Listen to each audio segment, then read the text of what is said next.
Hello students, स्वागत है आपका मेरे YouTube channel math plus YT पर। और आज हम लेकर आ रहे हैं 16वां भाग क्वेश्चन बैंक का। 4 अंक के प्रश्नों का 5वां भाग आज हम लेकर के आए हैं। बात करेंगे हम अवकलज के अनुप्रयोग की ही, और उसी से संबंधित और क्वेश्चंस देखते हैं। 5 हमने पिछले वीडियो में किए थे, और जिन्होंने पिछला वीडियो नहीं देखा है वो ऊपर आई बटन में लिंक दिया जा रहा है, वहाँ से उसे देख सकते हैं।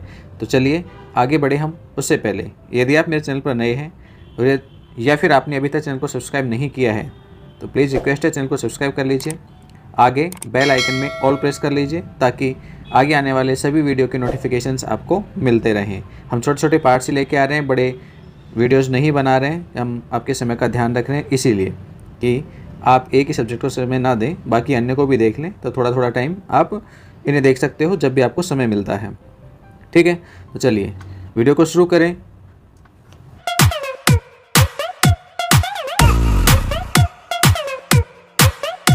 देखिए 21वां प्रश्न है हमारे पास। कह रहा है वक्र x² + y² 25 = 1 पर वे बिंदु ज्ञात करें जहां स्पर्श रेखा x अक्ष के समांतर है, y अक्ष के समांतर है। सबसे पहले हम मान लेते हैं, माना वक्र पर जो भी वक्र आपको मिला है उस वक्र को हम एक समीकरण नंबर डाल देते हैं। x² / 4 + y² / 25 = 1 पर बिंदु x1 y1 स्थित है और ये वक्र पर स्थित है, इसलिए वक्र के समीकरण को संतुष्ट करेगा, यानी x1² / 4 प्लस में y1² / 25 = 1 होगा। अब वक्र फर्स्ट का अवकलन कर दें हम तो हमको क्या मिलेगा। करिए डिफ्रेंशिएट 2x/4 प्लस में 2y/25 और y का और हो जाएगा dy/dx और 1 का 0। यहाँ से आपके पास dy/dx की जो वैल्यू निकलेगी वो मिलेगी -x/y और यहाँ 25/4, ठीक है। तो 25/4, ये 2 से 2 तो कैंसिल हो जाएंगे, बाकी x/4 को इधर ले आएंगे और साथ में ही y/25 का इधर ला के भाग देंगे तो उल्टा हो जाएगा, 25 ऊपर चले जाएंगे। तो ये हमारे पास dy/dx है, ठीक है। इसलिए x1 y1 जो हमने एक बिंदु लिया था पर स्पर्श रेखा की ढाल क्या मिल जाएगी, वो होगी dy/dx बिंदु x1 y1 = -25 x1 और बटे में 4 y1। ये हमारे पास स्पर्श रेखा की ढाल है। अब हम बात करते हैं नंबर 1। जब स्पर्श रेखा x अक्ष के समांतर हो,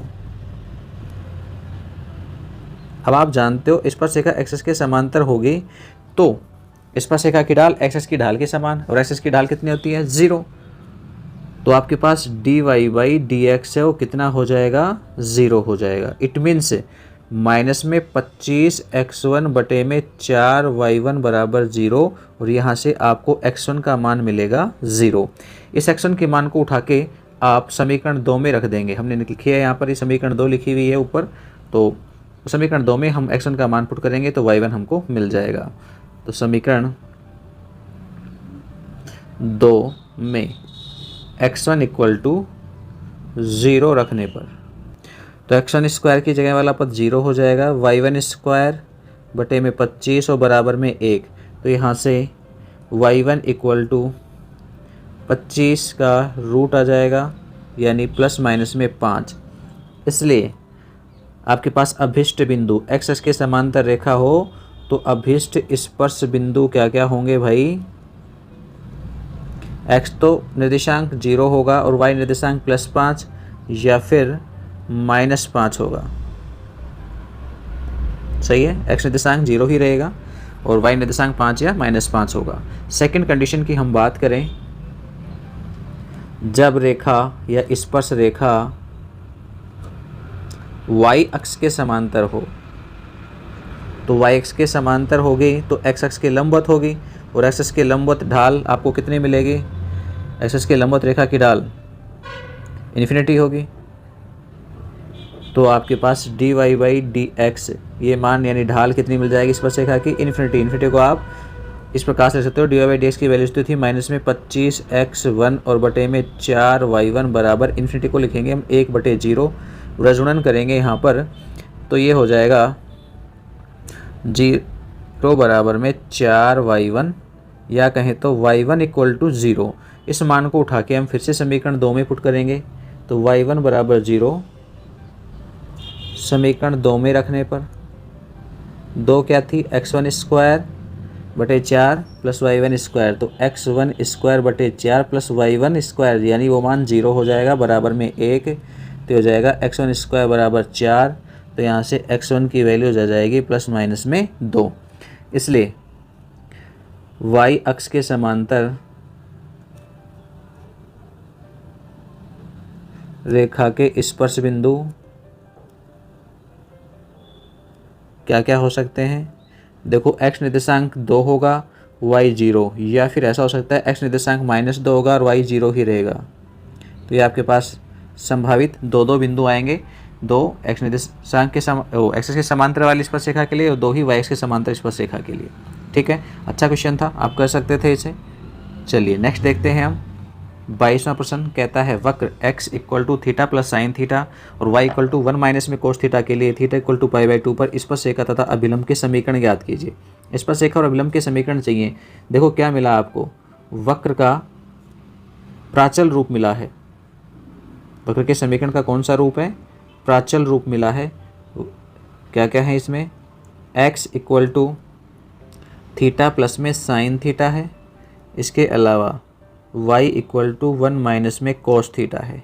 ठीक है, तो थीटा प्राचल के रूप में समीकरण मिली है आपको वक्र की।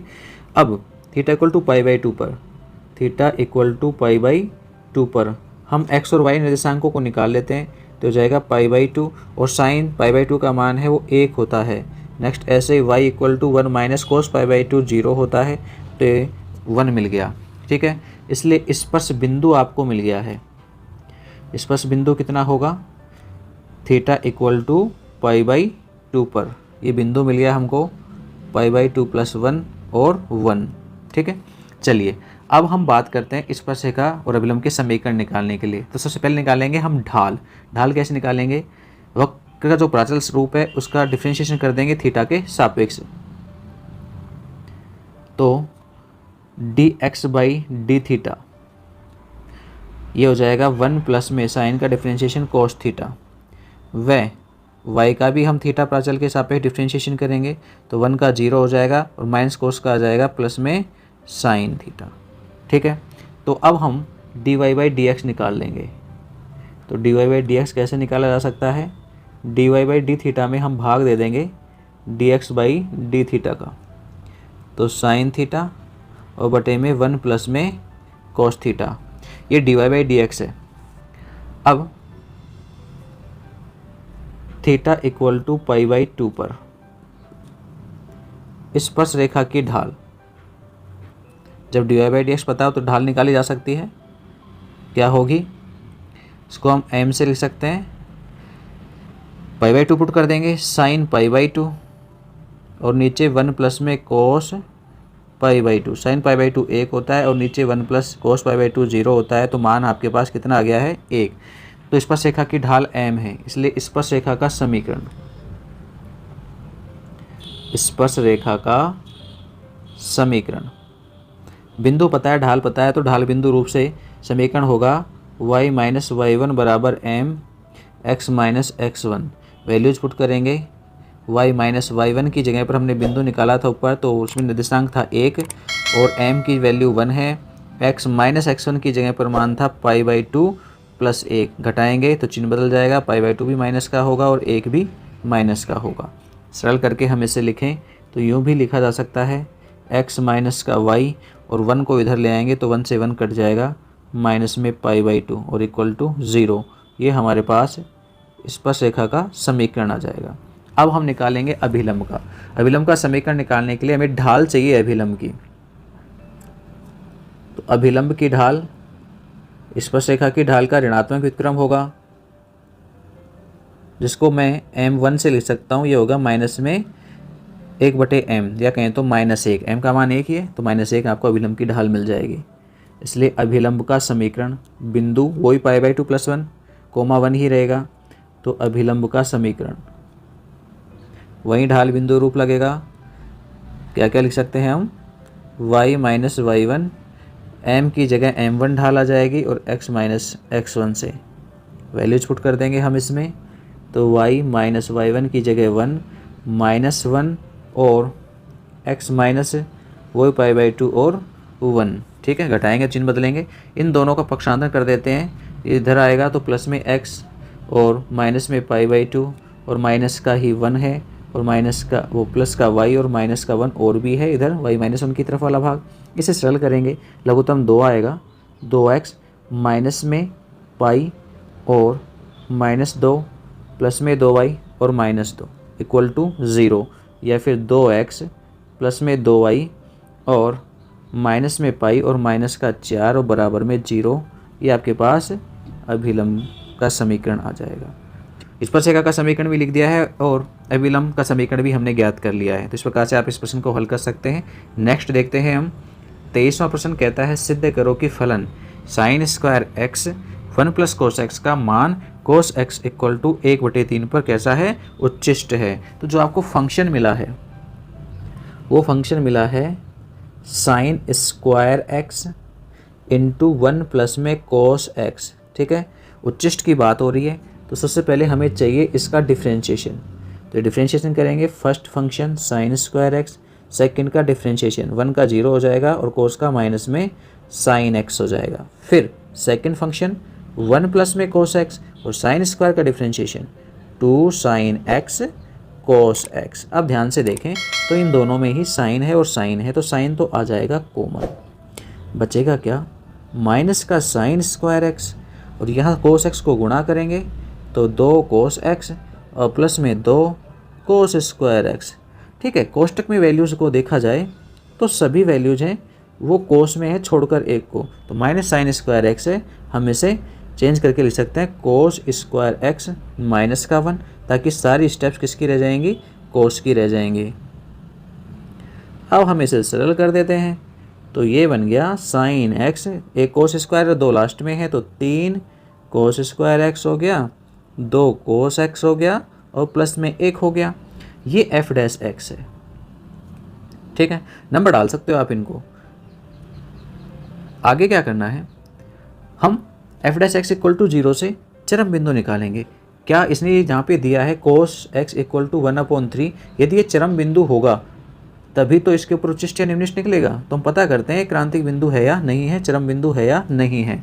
तो सबसे पहले f' x = 0 से क्रांतिक बिंदु ज्ञात करेंगे, तो क्या हो जाएगा, sin x = 0 हो जाएगा और साथ में 3 cos² x प्लस में 2 cos x और प्लस में 1 बराबर में 0 हो जाएगा।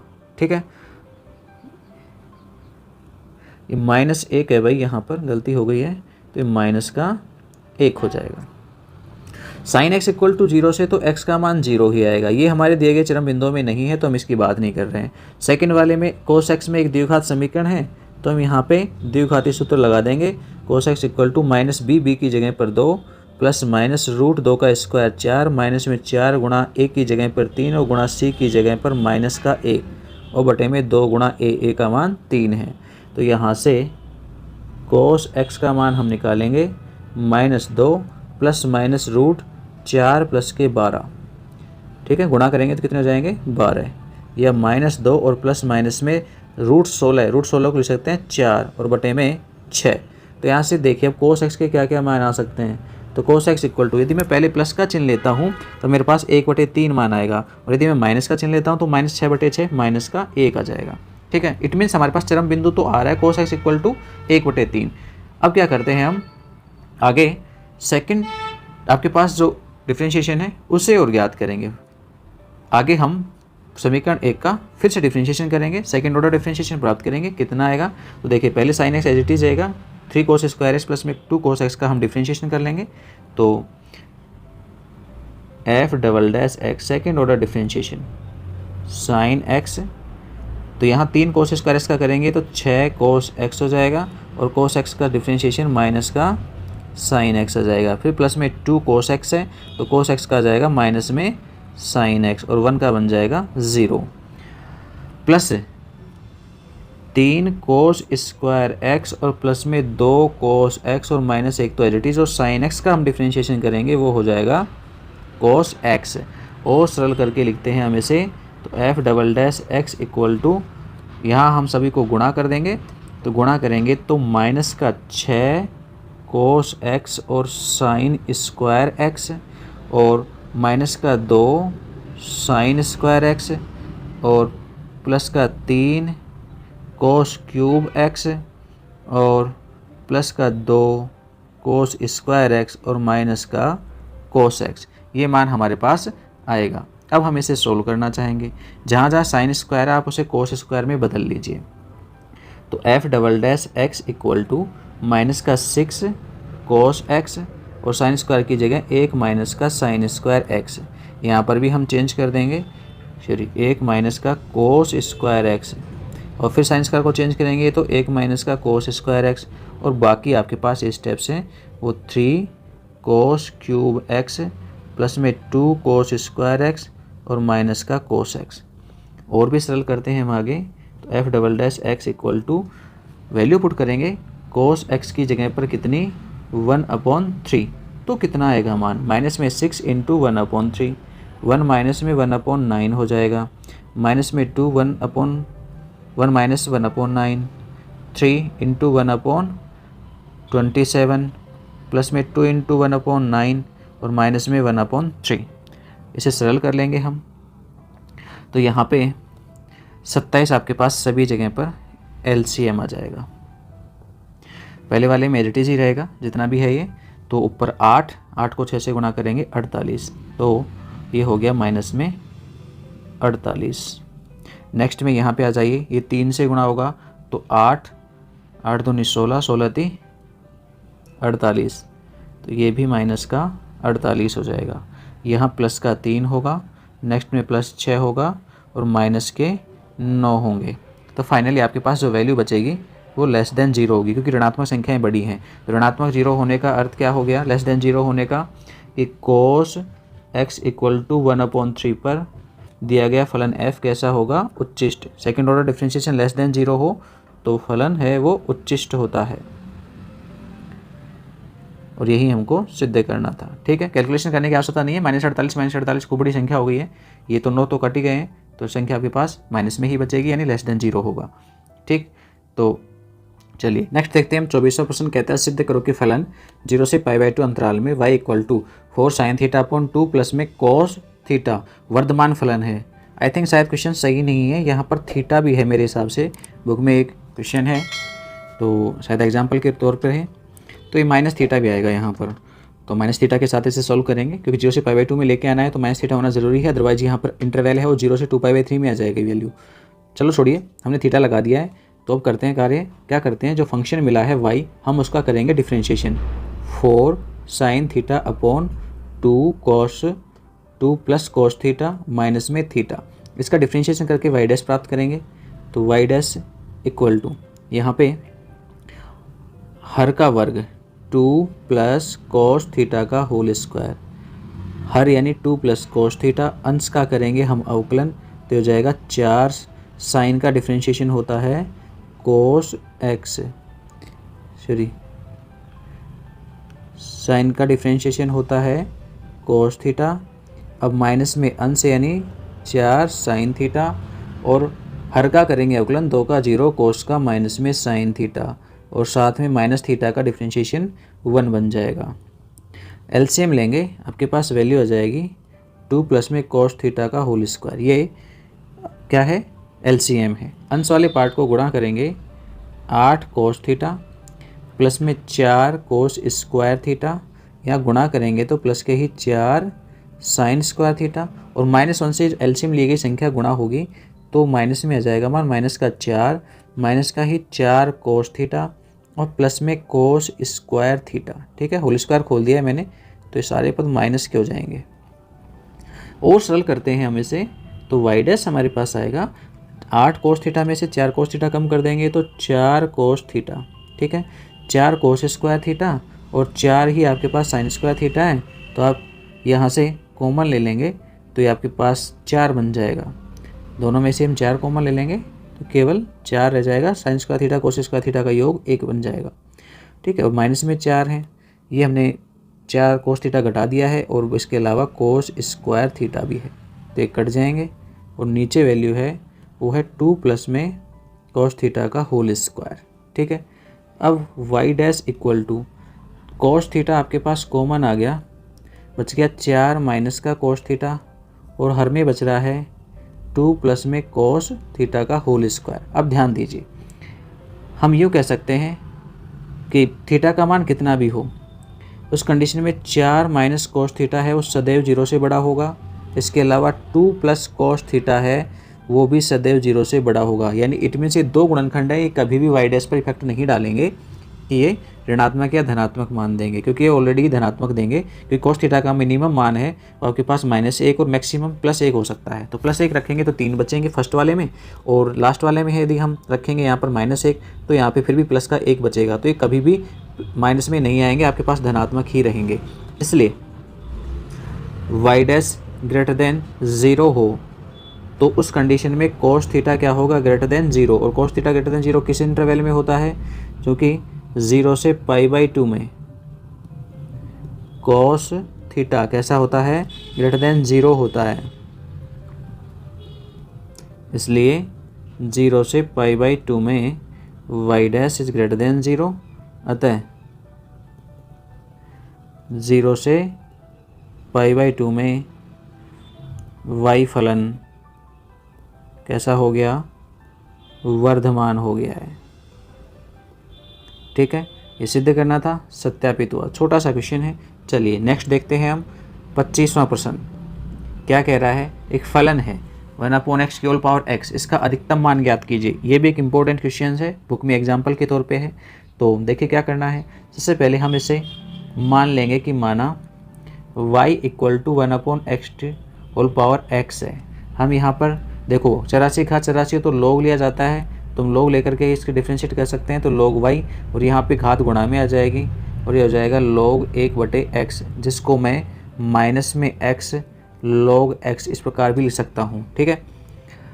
यदि किसी को माइनस समझ में नहीं आ रहा तो एक स्टेप और लिख दूँ, घात -1 और -1 घात गुणा में आ जाएगी तो माइनस का x और log x हो जाएगा। इस वैल्यू को मैं थोड़ी देर के लिए कोई अन्य राशि मान लेता हूँ, मान लिया मैंने z। अब ध्यान दीजिए, यदि आपके पास यहाँ पर y अधिकतम होगा तो log y भी उसी कंडीशन में अधिकतम मिलेगा, यानी z भी अधिकतम ही मिलेगा, कोई इफेक्ट नहीं पड़ेगा। तो हम यहाँ पर z के लिए अवकलन करते हैं तो क्या हो जाएगा, z dash equal to x के सापेक्ष अवकलन करेंगे तो -x और log x का डिफ्रेंशिएशन 1/x और माइनस में log x और x का डिफ्रेंशिएशन 1 हो जाएगा। तो हमारे पास z डैश की जो वैल्यू आई वो आ गई है, माइनस तो कॉमन ले लेते हैं, 1 प्लस में log x। यहाँ से हम क्या करेंगे, क्रांतिक बिंदु निकालेंगे z डैश इक्वल टू 0 से। क्रांतिक बिंदु निकालेंगे तो 1 प्लस में log x इक्वल टू 0 हो जाएगा, या फिर log x इक्वल टू -1 बनेगा।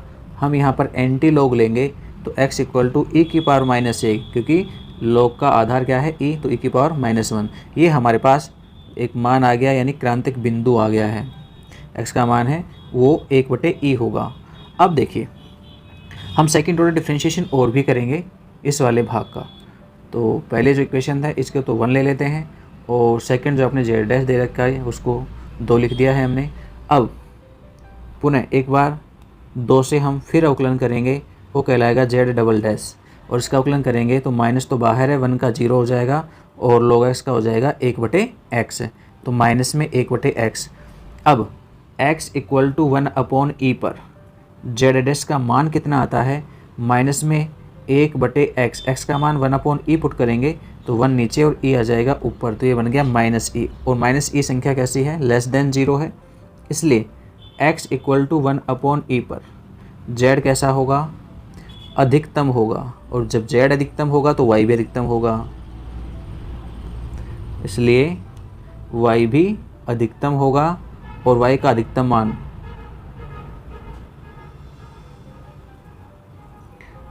y का अधिकतम मान कितना हो जाएगा, y इक्वल टू एक्स की जगह पर हम रख देंगे 1/e, तो e और ऊपर x है घात तो 1/e। तो ये आपके पास मैक्सिमम वैल्यू आएगी आप फंक्शन की, वो होगी e की पावर 1/e। तो डियर स्टूडेंट्स, आज के वीडियो में इतना ही। नेक्स्ट वीडियो में फिर मिलते हैं, तब तक के लिए इजाज़त दीजिए। और हाँ, वीडियो अच्छा लगे तो लाइक करें, अपने दोस्तों के पास शेयर भी करें। धन्यवाद।